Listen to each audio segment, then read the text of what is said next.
Сәлем достар, бүгінгі тақырыпта жүрек анатомиясы.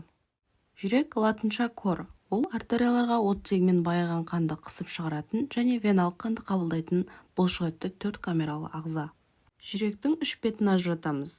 Өкпелік беті фасцис пульмоналис, көкеттік беті диафрагматика, төс қабырғалық беті стернокасталис.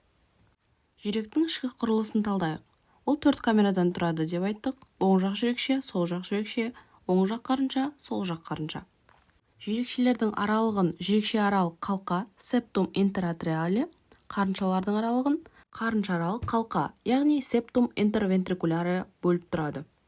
Жүрекшелер мен қарыншалардың аралығын қақпақшалар бөліп тұрады, яғни келген қанды артқа қарай кетіп қалмау үшін. Оң жақ қарынша мен оң жақ жүрекшенің аралығын үш жармалы қақпақша вальва трикуспидаlis, сол жақ қарынша мен сол жақ жүрекшенің аралығын екі жармалы қақпақша вальва митралис бөліп тұрады. Жүректің оң жақ бөлігі көмірқышқыл газына толғандықтан ол көк түсті болады, ал сол жағы оттекке қаныққандықтан қызыл түсті болады. Жүректен шығатын қандарды талдайық. Оң жақ қарыншадан өкпе сабауы, яғни трункус пульмоналис шығады, ал сол жақ қарыншадан қолқа, яғни аорта шығады.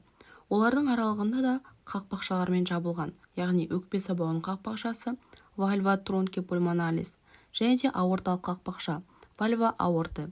Олардың да қызметі қанды артқа қарай қайтармау үшін.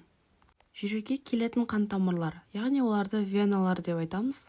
Оң жақ жүрекшеге келетін веналар жоғарғы қуыс вена, вена кава супериор және де төменгі қуыс вена, вена кава инфериор. Сол жақ жүрекшеге келетін веналар оларға вена пульмоналис жатады. Сіздермен бірге медицина әлемі каналы. Пайдалы ақпарат болған болса, лайк басып, коммент жазуды ұмытпаңыздар.